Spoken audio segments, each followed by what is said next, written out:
Hello. Thank you so much. Nice weather.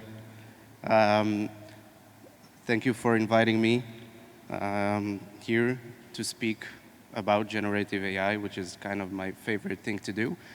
This session is called an intro to generative AI, and it's kind of like a 20,000 feet overview of generative AI and the advancements of the last couple of years. And it's a great session for people who were in a coma for the past year and a half, or that were just too busy working to keep up with what's going on. A short introduction.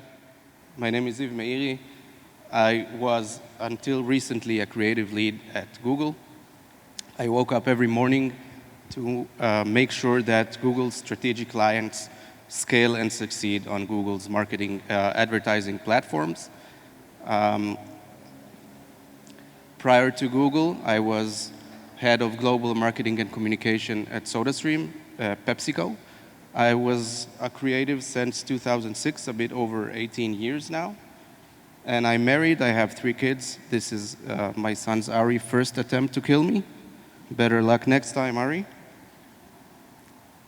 And before we start, let's see a short video.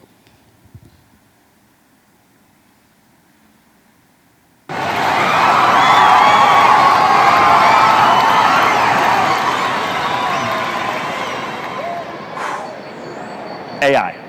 Thank you so much. Thank you guys. Really appreciate it. Thanks for having me. This is incredible. You guys are great. Awesome. Bye. Yeah, it's funny because it's true. So what will we discuss today? We'll talk about AI versus generative AI, understanding a bit about generative AI. We'll talk about large language models and text-to models.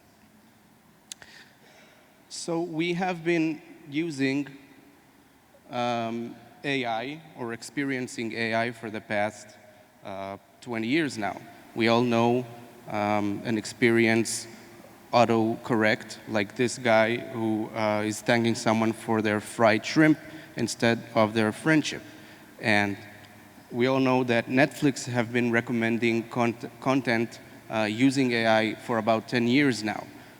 And autocomplete, which once felt like magic, today is like the sun rising in the morning. By the way, technology developed in Tel Aviv. But today it's like, okay, this is also AI. So what's all the fuss about? Why now all of a sudden? So let's talk a bit about the difference between AI and generative AI. This is the difference. It's simple math. But I am not an equations guy. I don't know anything about math. I'm a metaphorical guy and an analogies guy. So let's try and understand it using metaphors and analogies. If AI was the science of making things smart, generative AI is the science of making things creative. And as someone who makes a living off creativity throughout my career, I thought a lot about what creativity is. And I used to answer myself that creativity is the ability to bring something, make something new, or take a couple of things and connect them together to create something new that did not exist before. And the definition from Britannica is kind of the same. They say bring into existence. Something that did not exist. So this is creativity. And this is something that up until recently was reserved and attributed only for human beings. And working at an ad agency, who here worked at an ad agency? Not a lot of people. But I guess those of you who have know that working at an ad agency could be super stressful, like 5, 6 deadlines each week, and clients that are never happy and not always have the smartest feedback.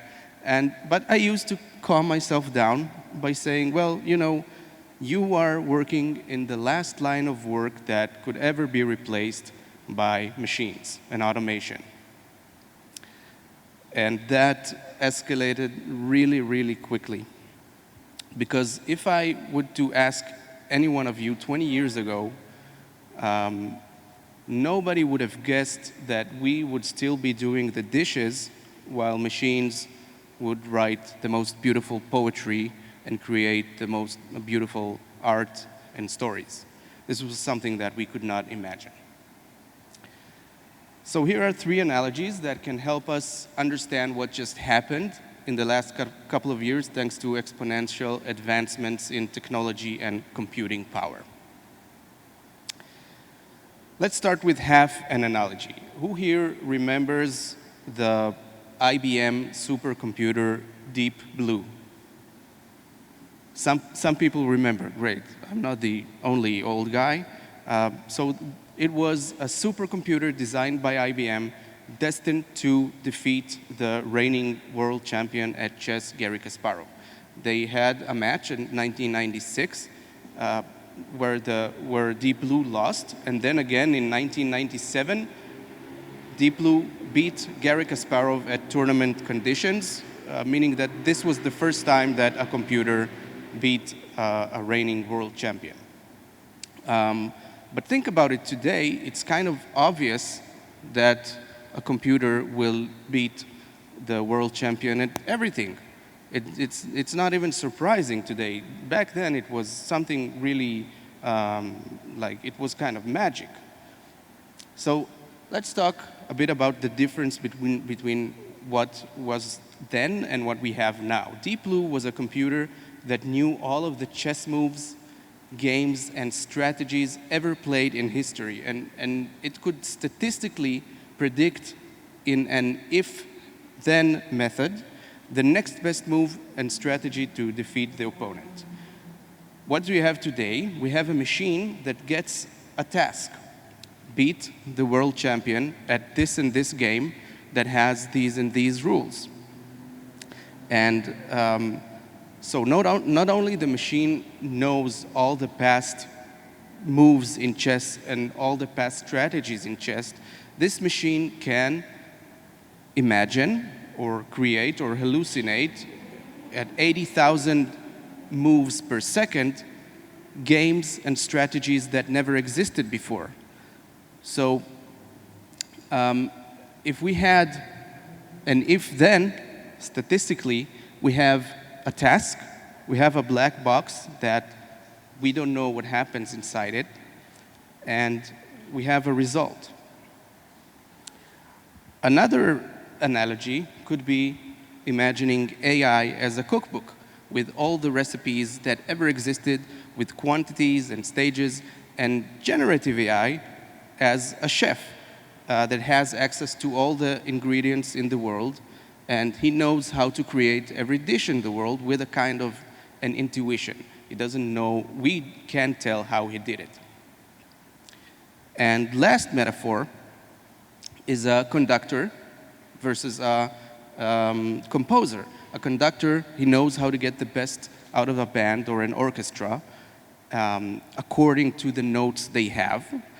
But generative AI is like a composer that can look at a blank page and write a new symphony. And that is the main change. Metaphorically, today we have machines that bring things into existence that never existed before. Okay, let's talk about large language models and text-to models. And before that, so large language models, you all know them. I'm talking about ChatGPT, Gemini, Claude, etc. Each one has their favorite. So before we start, let's see this video, which is about 1.5 years old, which is 100 years old in AI times, which makes it a classic. So let's watch it. Hey, it's Ryan Reynolds, owner of Mint Mobile. We're always looking for ways to save you money. So this year, we're kicking things off with an ad that I created using ChatGPT, the AI technology. This is what I asked it to write. I said, write a commercial for Mint Mobile in the voice of Ryan Reynolds. Use a joke, a curse word, and let people know that Mint's holiday promo is still going even after the big wireless companies have ended theirs. This is what it wrote. Hey, it's Ryan Reynolds here. First of all, let me just say Mint Mobile is the shit. But here's the thing. All the big wireless companies out there are ending their holiday promos, but not Mint Mobile. We're keeping the party going because we're just that damn good. Give Mint Mobile a try. And hey, as an added bonus, if you sign up now, you'll get to hear my voice every time you call customer service. Just kidding, that's not really a thing. Stay classy, everyone. That is mildly terrifying, but compelling. Thank you, Ryan. And it was super important for me to show you this picture, this is not an AI photo. And the reason I'm showing you this picture is I'm showing it to everyone I meet, so enjoy it. I am. Okay, so let's try and understand language models and the principles behind them. But before we do that, let's talk about parrots. Let's imagine that we have a parrot that knows how to imitate human language perfectly. It doesn't know what it says or what it means. It only knows how to listen to what we are saying and imitate it. And this particular parrot was lucky enough to live in a kindergarten. So he has been listening throughout his life to the kindergarten teacher teaching her kids. And this is what he knows how to complete. So if we ask this specific parrot to complete the sentence, "the sky is," this specific parrot would probably complete it, "the sky is blue," because he heard the kindergarten teacher say, "the sky is blue, the clouds are white, the strawberries are red," etc. So this parrot, at the end of the day, all the kids went home, and the parrot opens its cage, and he flies outside. And he meets another parrot, gossipy parrot friend who lives with a business coach. And if we ask this parrot to complete the sentence, "the sky is," what would this parrot say? "The sky is the limit." That's right. This parrot will say, "the sky is the limit," because it has been hearing throughout its life the business coach saying, "the sky is the limit, you can do it, go for it," etc., etc. And then two more parrots come to this tree, and one of them lives in a physics lab.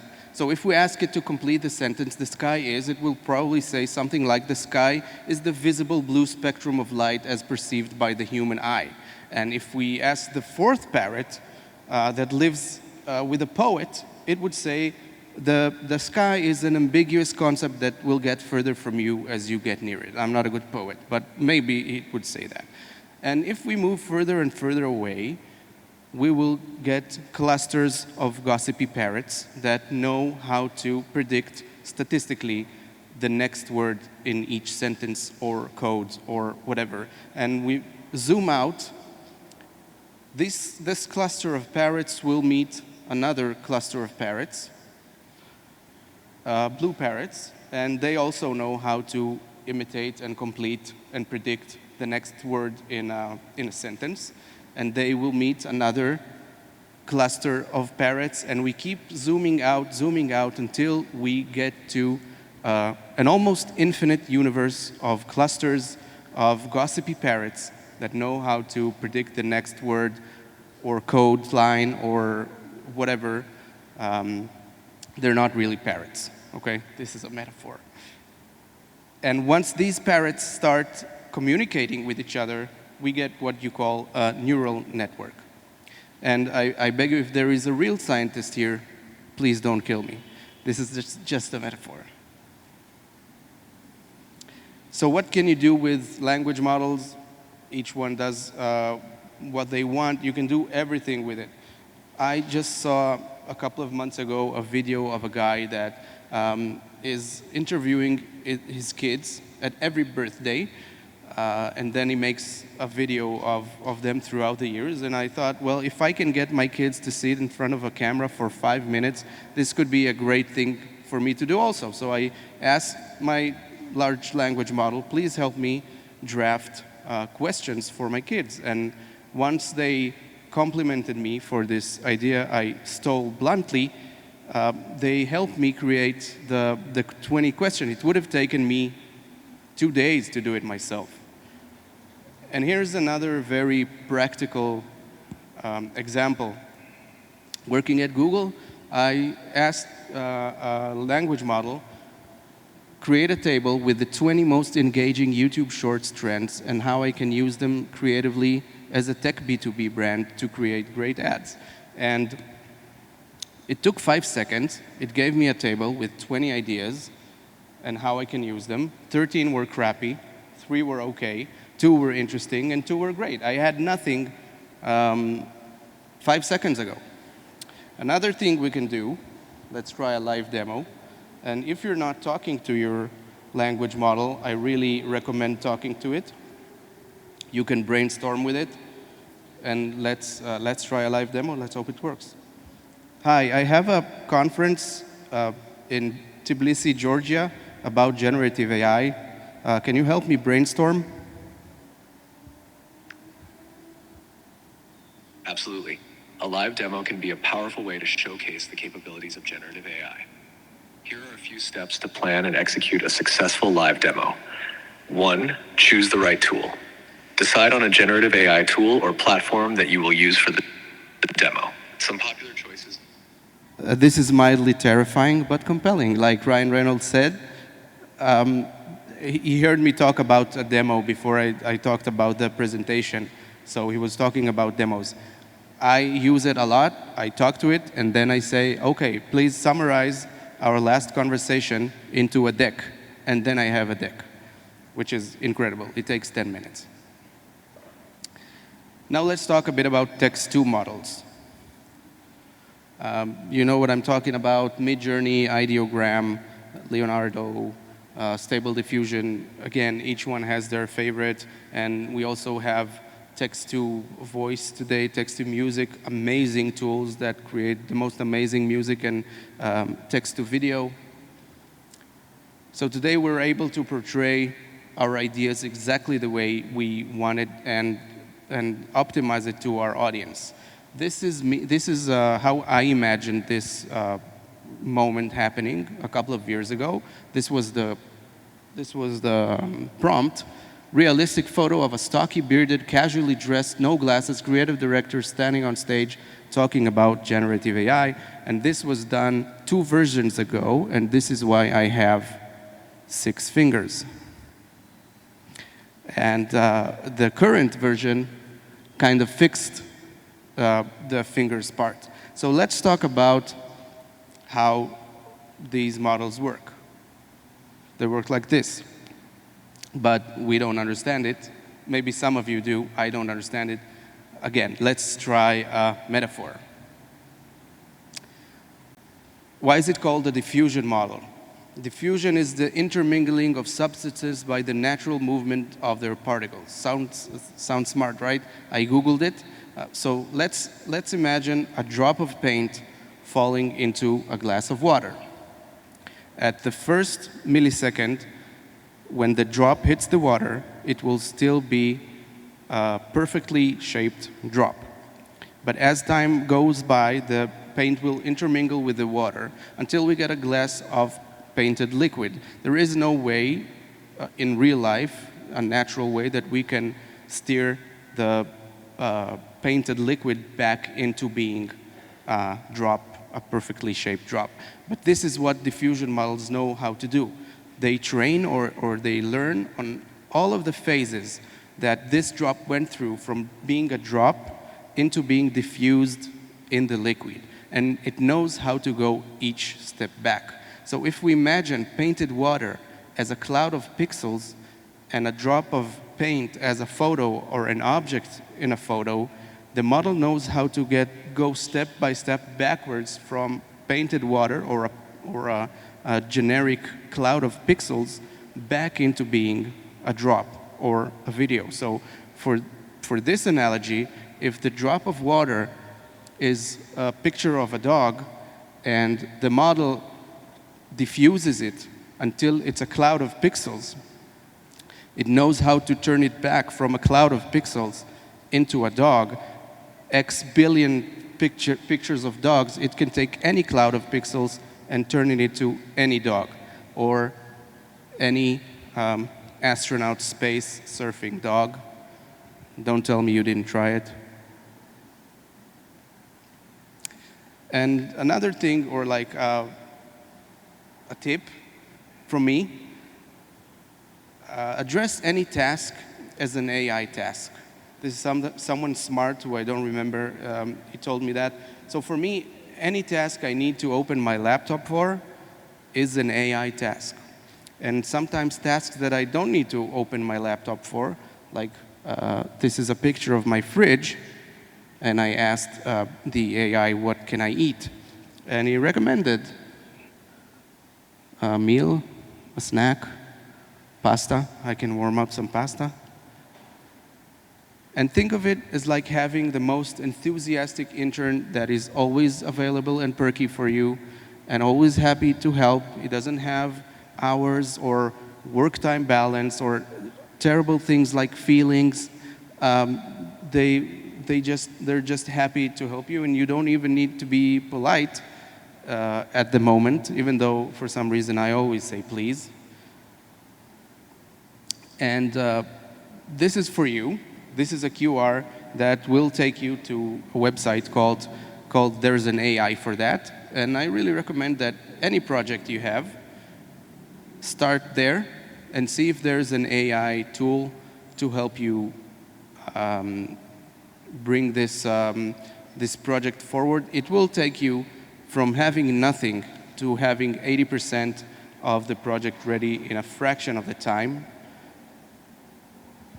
A 0 to 80 in 10 minutes is obviously a number I invented, but you get the idea. It takes you from having absolutely nothing, staring at a blank canvas, a blank Word doc or Excel sheet or a timeline, to having something that you just need to finish developing from 80% into 90 or 100% each one and their standards. And another tip from me is put some skin in the game. You know, when you buy new running shoes, you will probably go to run. I really recommend subscribing to one or two of your favorite AI large language models or text-to models and start working with it as paid subscribers. It works. And who needs a takeaway slide when you can make a takeaways video? I created this video for another session, but it's already there, so enjoy. Thank you, Real Ziv. To summarize things, what we want to say here is that generative AI made creativity accessible and welcoming to creative people with less technical expertise or experience, accelerating creative outputs and compressing processes. This means that creativity will spread to more people, not less, and creative projects and outputs will improve. Video has changed dramatically, and we're only scratching the surface. Creating a video like this used to take weeks, involve many talented and expensive people. Now it's just a dude or dudette on a laptop and voila. Back to you, Real Ziv. Thank you so much, AI Ziv. And thank you for coming here and allowing me to speak about generative AI for 30 minutes. I recommend, if you found this interesting, join the workshop at 3. Thank you so much.